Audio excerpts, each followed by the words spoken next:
3, 2, 1, go. Yuk, ngerington. Halo semuanya, welcome back with us. Jalan-jalan ke ujung kulon. Yuk kita ringtone, sharing dan tonton. Yang kedua. Kali ini kita bakal membahas apa nih Tia? Kali ini kita bahas artikel yang mau di-trending Kak. Yang pertama ada dari merdeka.com. Viral, pernikahan anak di bawah umur saling suka dengan pria yang 44 tahun.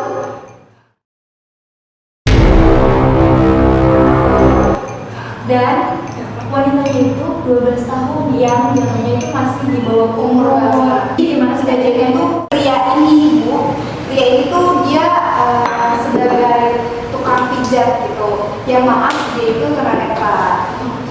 Pria itu sering dipanggil orang tuanya memijat apa dan anak tersebut, anak perempuan 12 tahun ini gitu. Nah, habis dia pijat itu mereka sering berkomunikasi dan sering bertemu. Lalu di situ langsung kayak intens gitu loh anak perempuan ini sama pria 44 tahun gitu. Terus menikah ya? Iya.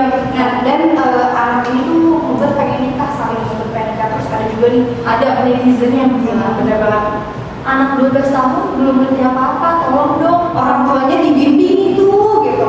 Entah apa yang dipikirkan orang tuanya cewek untuk mendorong wanita itu menikah dengan pria wanita. Terus juga ada lagi anak segini masih perlu edukasi, apalagi menuju dunia pernikahan. Ilmu parenting juga perlu, tulis dari Caca Kamera Das.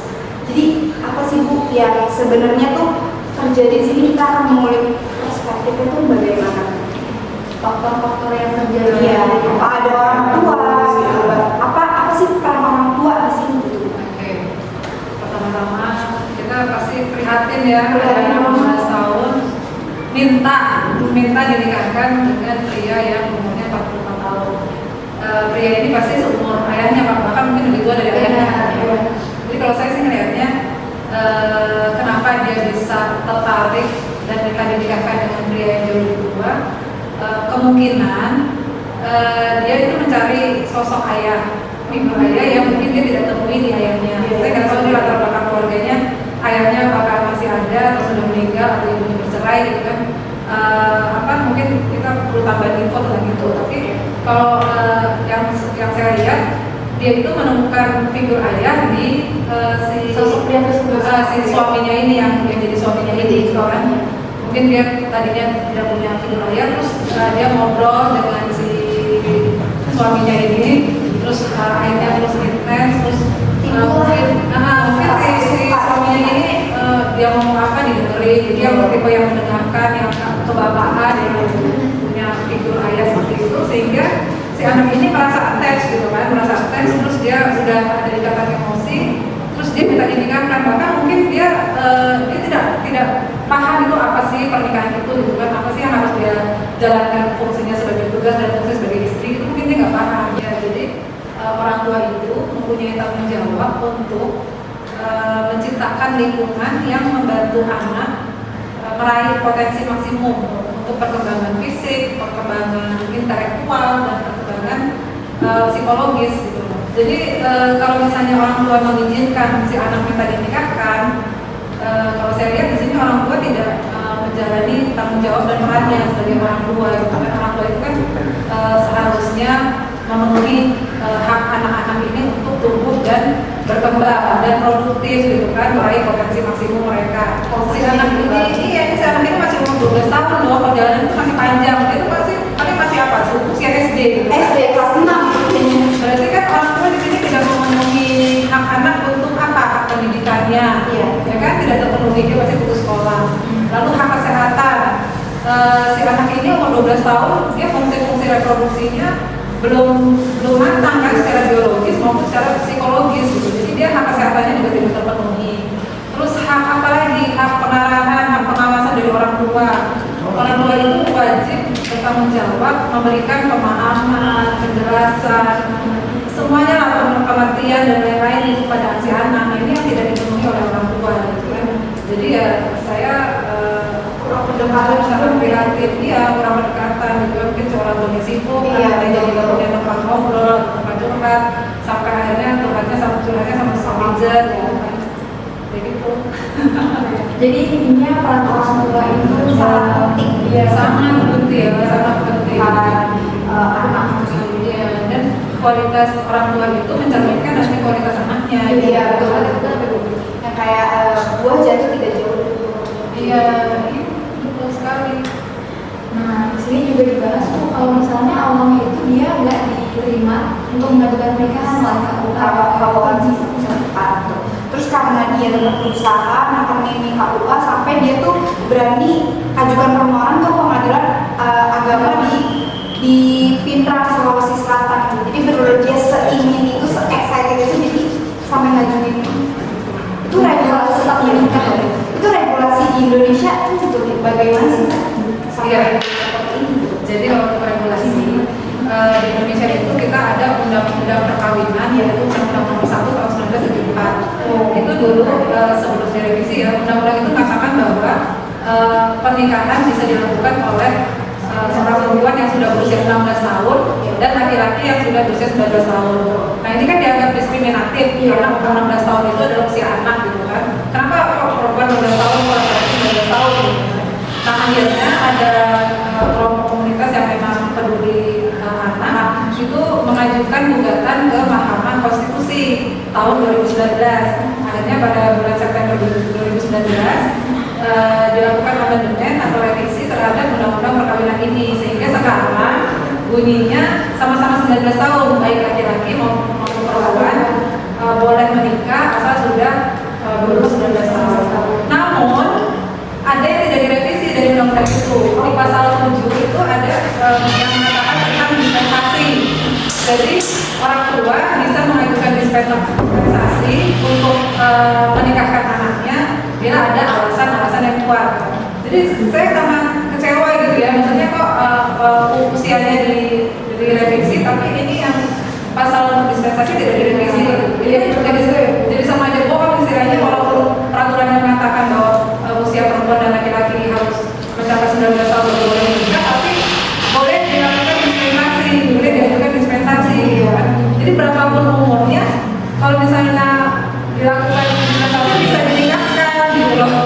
Sama aja bohong. Iya, walaupun sudah dirubah. Iya, dispensasi ini diajukannya ke pengadilan agama. Nah, kita kan mengharapkan si hakim ini akan mempertimbangkan dengan matang-matang alasan apa yang diajukan gitu kan. Tapi kan ini kenyataannya kan tidak. Jadi ada bahkan di Sulawesi Selatan itu, saya baca di website Indonesia, itu ada orang tua yang mengajukan dispensasi untuk menikahkan anaknya di bawah usia 16 tahun. Alasannya apa coba? Alasannya karena anaknya takut tidur sendiri. Gitu. Jadi maksudnya alasan-alasan yang nggak make-sense. Nggak etis loh. Jadi untuk menikah, untuk mengajukan dispensasi. Jadi sebenarnya juga kritik saya, praktisi perempuan anak dan kesejahteraan anak pada pemerintah untuk meminta untuk dispensasi pasal 7 ini juga direvisi ya gitu. Percuma umurnya udah di sama-sama 19 tahun tapi tetap bisa mengajukan dispensasi gitu. Iya benar. Iya. Padahal pernikahan itu bukan cuma buat main aja ya, apalagi cuma buat nemenin tidur doang.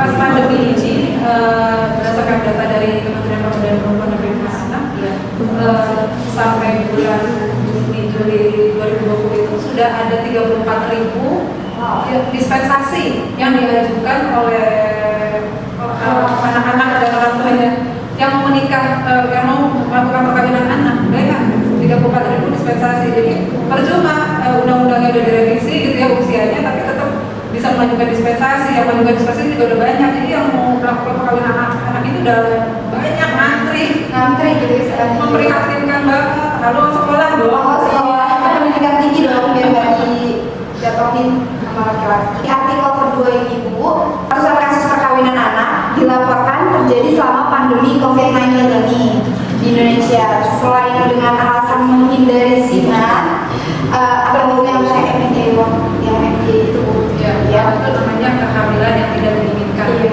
Pernikahan anak juga didorong karena kesulitan ekonomi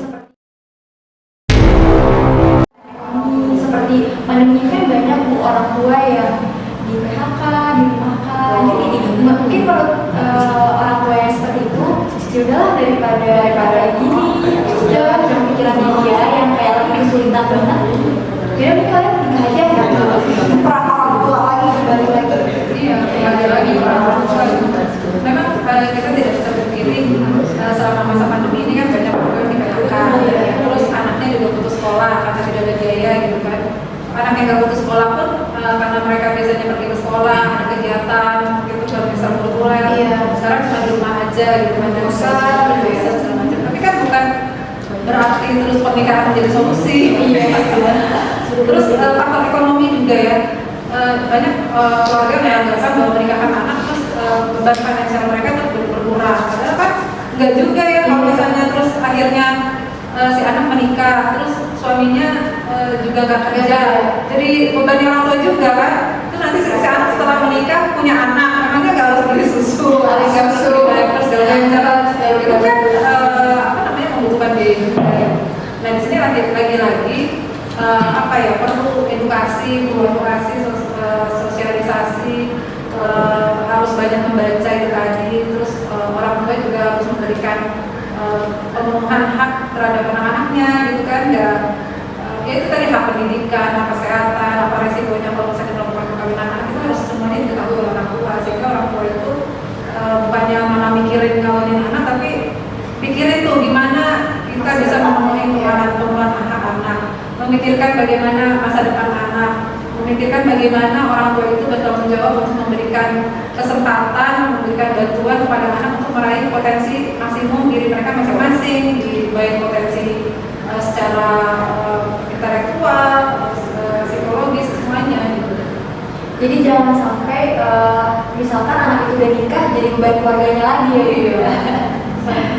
Terus kembali lagi sama regulasi di Indonesia nih Bu, terkait kasus ini meningkat banget apalagi masa pandemi. Iya, bagaimana? Karena setiap hari ya di Instagram kita nggak sih Kak? Iya banyak banget, bener-bener kayak ada yang nikah, ada yang tunangan gitu, nikah. Gimana sih regulasi ini? Ya itu regulasinya balik-balik kayak tadi lagi ya, yang saya juga sampaikan di artikel pertama bahwa undang-undang perkawinannya sudah direvisi, yang tadinya perempuan 16 tahun, laki-laki 19 tahun, sekarang udah sama nih 19 tahun. Nah kalau misalnya 19 tahun itu kan berarti udah bukan usia anak gitu ya, udah betul. Jadi syaratnya menikah di Indonesia itu menurut undang-undang perkawinan laki-laki dan perempuan harus berusia 19 tahun. Tapi di pasal 7-nya ini ada pasal yang mengatur tentang dispensasi. Jadi berapapun umurnya, kalau misalnya yang calon pengantin yang melakukan dispensasi kepada pengadilan agama, terus tergantung hakimnya deh gitu kan, hakimnya bilang oke boleh, dia umur 12 tahun itu kayak yang tadi itu kan juga akhirnya menikah gitu, jadi percuma gitu, sama aja. Jadi ya apa ya, kritik kita atau masukan kita terhadap pemerintah ya itu juga harus direvisi dispensasi itu. Kalau enggak ya sama aja semakin banyak. Ini kan udah 34.000 di masa pandemi. Iya. Apa pengajuan dispensasi untuk menikah. Orang semua itu bukan dalam ya, 24.000. Jadi intinya pernikahan dini di masa pandemi itu salah banget ya Bu ya.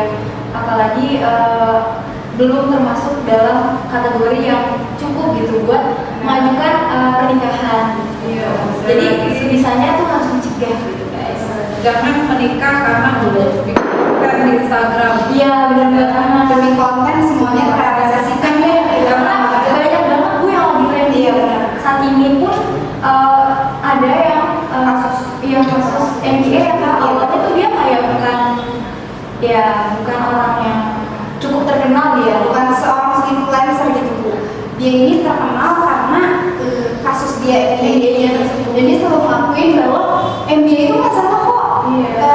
Tergantung lo nya aja gimana, kayak gini gitu. Dan itu menurut saya pas pertama kali saya dengar nggak gitu loh. Dan akhirnya benar ada kasus di mana mereka tuh kayak udah jadi bumerang buat mereka sendiri ya gitu.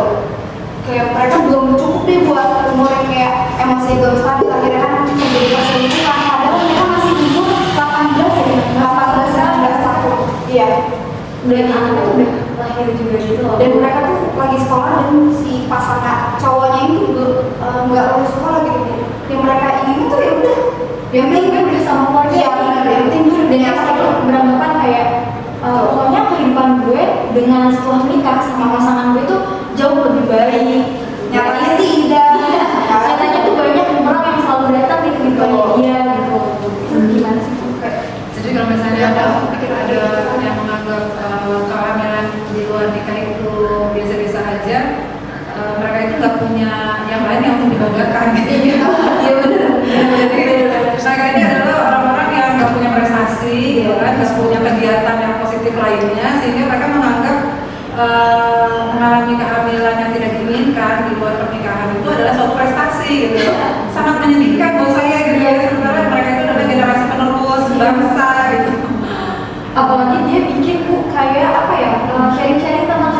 Iya.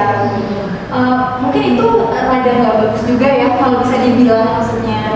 Dan juga kayak banyak juga sih pandangan, banyak juga pandangan kayak cinta mengalahkan semuanya. Padahal kan ada cinta itu ada ekonomi ya, betul nih. Bahkan dia bilang mikirin kalau dia Lagi bersama ya udah dia Iya. lagi berdua. Nah, gitu yang lainnya kontrak.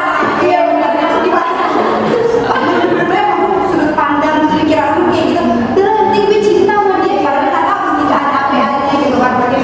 Apalagi belum kerja, lagi yang mikir, lagi nggak lulus sekolah kayak gitu. Aduh, itu lagi-lagi saya prihatin kenapa? Karena mau nggak mau mereka ini juga sebenarnya korban. Iya, Korban dari apa coba? Korban dari tidak dipenuhi haknya oleh orang tuanya. Jadi orang tuanya ini, jadi seorang itu yang misalnya mereka udah lewat dari 18 tahun, mereka menjadi pribadi yang seperti itu juga kan pasti ada sejarahnya. Dari mereka kecil itu gimana orang tua mendidik mereka, memberikan pemahaman, memberikan nilai-nilai, memberikan budi pekerti, kan? Nah itu tuh sangat berpengaruh terhadap perkembangan awal dari seorang anak dari orang tua. jadi orang tuanya itu dari awal mungkin tidak memberikan apa ya pendidikan agama, budi pekerti, kan semuanya, gitu kan. Jadi si anak ini tidak terpenuhi haknya untuk mendapatkan pengarahan, bimbingan, apalagi edukasi agama, edukasi apapun dari orang tuanya, sehingga pada saat dia mencapai usia dewasa dia menganggap hamil di luar nikah itu adalah sesuatu yang membanggakan, gitu. Sangat memprihatinkan. Jadi saya balik lagi orang tua itu berperan penting. Orang tua sangat berperan penting Dan dalam itu sekarang mereka jadi orang tua nih, Iya. mereka punya anak yang tadi kehamilan tidak diinginkan itu sudah menghasilkan anak, gitu kan? jadi gimana gitu ya. Nah Itu ini bisa berkatakan tadi intinya. Padahal walaupun orang tua sudah menurut dia itu cukup untuk mengasih tahu, memberi segala apa ya masukan mungkin untuk anaknya. Cuma mungkin dari sisi anaknya aja ya Bu yang kayak lalu mengikuti apa ya keinginan sama pacarnya tersebut Iya. gitu. Kayak yang tadi kita bilang karena kalau kita berdua ya udah anak itu cerminan didikan orang tua kan. Walaupun misalnya orang tuanya bilang enggak, saya udah bilangin harus banyak, tapi buktinya itu anaknya seperti itu, gitu kan. Berarti kan mereka tidak menjalankan kewajiban tanggung jawab orang sebagai orang tua. Tapi terkadang kalau misalnya keluarga yang udah istilahnya udah dapat ibu anak bersama orang tua dan anaknya gitu. Tapi tergantung anak itu juga pergaulannya itu tergantung pergaulannya juga masih penting. Terkadang orang tuanya mungkin bagus gitu mendidiknya, tapi mungkin pergaulan dia kah kayak gitu. Jadi ini saya selalu balik-balik bilang strong from home, gitu ya. Jadi anak itu harus strong from home. Saya suka kesel, suka gemes sama orang tua yang selalu senangnya menyalahkan itu tadi. Ini karena pergaulan, ini karena kebanyakan internet lah, kebanyakan akses Instagram, TikTok apalagi sekarang.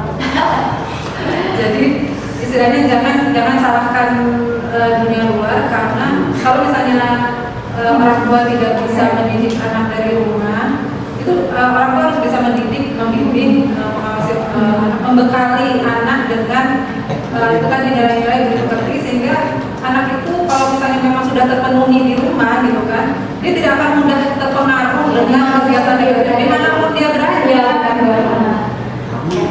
Saya boleh tambahin sedikit, kayaknya ada analogi yang bagus banget. Iya, boleh. Oke. Jadi ada seperti analogi seperti ini.